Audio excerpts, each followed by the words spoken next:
So many of us have been caught in a disaster in one way or another, and very sadly and unfortunately, climate change is making these kinds of disasters worse, more frequent, and with a lot more intensity. And so, just a few years ago, we had these devastating floods in the Midwest.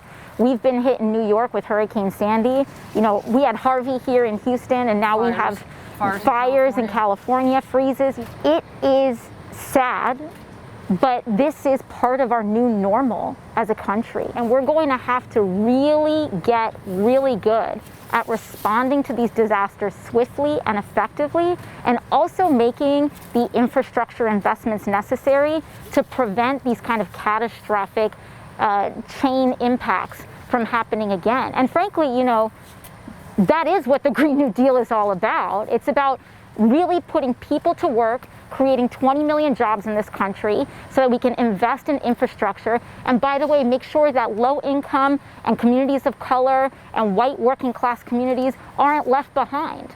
Because if we don't make these kinds of investments, then the wealthy, the privileged, and the powerful get to keep their lights on, and everybody else has to go weeks, days, or in the case of Hurricane Maria, months or even a year without power.